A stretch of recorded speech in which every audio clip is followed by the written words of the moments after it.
प्रशिक्षित ड्रोन दीदी अब आधुनिक तकनीक से जरिए एग्रीकल्चर सेक्टर को ट्रांसफॉर्म कर रहे हैं। मेरी सरकार महिलाओं की आर्थिक उन्नति के साथ साथ अनेक पोषण, स्वास्थ्य और शिक्षा जैसी सभी विषयों पर ध्यान दे रही है। सितंबर के महीने में चलाए गए स्वस्थ नारी सशक्त परिवार अभियान के तहत लगभग 7 करोड़ महिलाओं की स्वास्थ्य जांच हुई है। इस अभियान ने महिलाओं को त्वरित इलाज शुरू करने में मदद की है। माननीय सदस्यगण, मेरी सरकार की प्रगतिशील सोच और नीतियों के परिणाम स्वरूप देश के हर महत्वाकांक्षी क्षेत्र में महिलाएं तेजी से आगे बढ़ी है।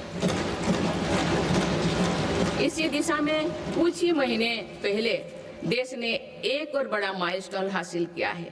राष्ट्रीय शिक्षा अकादमी यानी एनडीए में महिला कैडेट्स का पहला बैच पास आउट हुआ है। इससे ये विश्वास और मजबूत हुआ है कि देश के विकास और सशक्तिकरण में नारी शक्ति सबसे आगे खड़ी है। माननीय सदस्यगण, श्री गुरु तेग बहादुर जी ने हमें सिखाया है, भय काहू को देत नय नय भय मानत आन, यानी हम ना किसी को डराएं और ना किसी से डर कर जिए।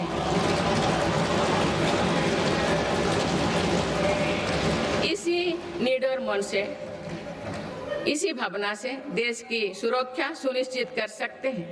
भारत ने सिद्ध किया है कि शक्ति का प्रयोग उत्तरदायित्व और विवेक के साथ किया जा सकता है।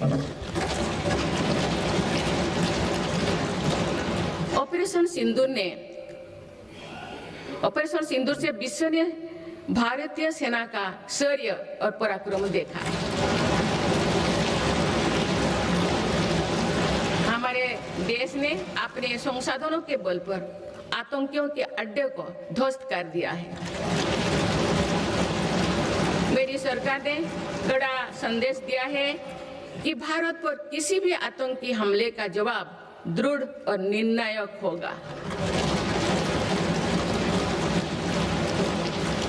सिद्धू जोल समझौते को स्थगित किया जाना भी आतंकवाद के विरुद्ध हमारी लड़ाई का हिस्सा है।